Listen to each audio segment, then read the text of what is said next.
Yo, what's up mga kamaster? Mark Music here. May nakiusap sa atin na kamaster. Sabi niya, gumawa daw ako ng tutorial or tip para sa any delay pedal.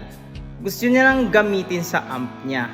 Yan. At yung amp niya naman is merong overdrive, yung built-in, yung pinipindot-pindot natin sa ating mga amp. Yung tinutukoy ko yung ganito, yung mga typical na mga amp. Yan, so may tuturo ako sa inyong method mga master at panoorin nyo to, baka makatulong din sa inyong mga master.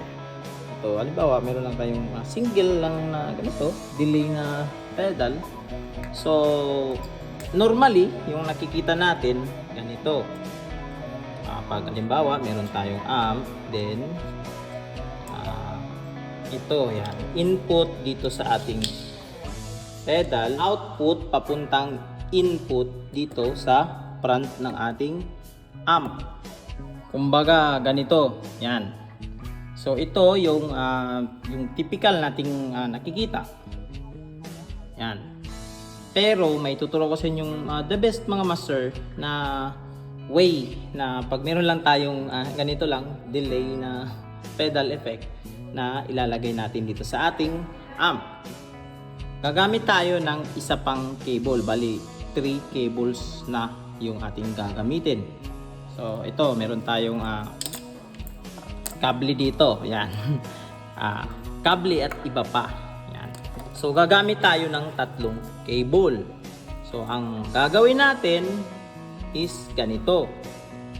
Make sure talaga na meron tayong send return sa ating mga amp. So ang gagawin lang natin is yung galing sa ating gitara na kable, ilalagay din natin siya dito sa input ng ating amp. Yan, input. Yan, ganito. Bali, nakasaksak siya sa front. Ngayon, ito na. Yung ating delay, ang ilalagay natin sa kanya, yung 2 kable natin. So, ito na mga master, nandito na tayo sa likod ng amp. Ito yung kanyang effects loop, send at return. Ito master, makinig kayo. So ito na, ito sa ating pink na kable, ilalagay ko dito sa send. Yan.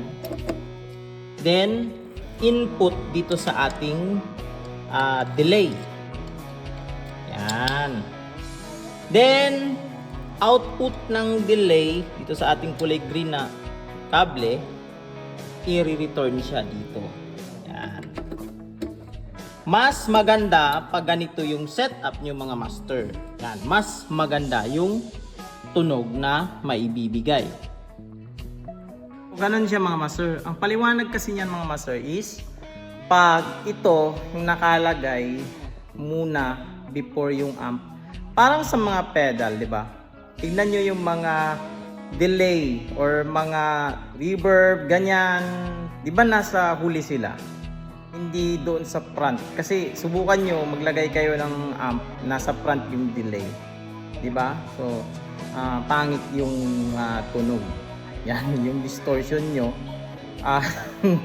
parang nagmi-mix. So ganon siya, ganon yung idea nun. Pag meron lang kayong delay mga master, pag meron lang kayong delay, mas maganda pag 3 cable yung gagamitin nyo na method kagaya ng ginawa ko kanina, kasi parang kumbaga nag-merge siya doon sa loob mismo ng parang system ng amp ng ating gitara. Parang meron lang talaga, nagbigay lang siya ng delay at maganda yung pagka-mix niya doon sa amp. Parang nasa ayos kumbaga na pedal board. Yun siya yung idea nung 3 cable method mga master. At make sure talaga na merong send return yung inyong mga amp para magawa nyo yung 3 cable method. So, yung gamit nating gitara pala mga master is J-Crop Telecaster from Jolly Music at Guitar Pusher. At yung ating kable is gawa sa kable at iba pa. Yan. Support local. Yun lang sa video natin na ito mga master. Sana nakatulong sa inyo. Share nyo to sa mga kaibigan nyo mga master. This is Mark Music. God bless you all. Peace out.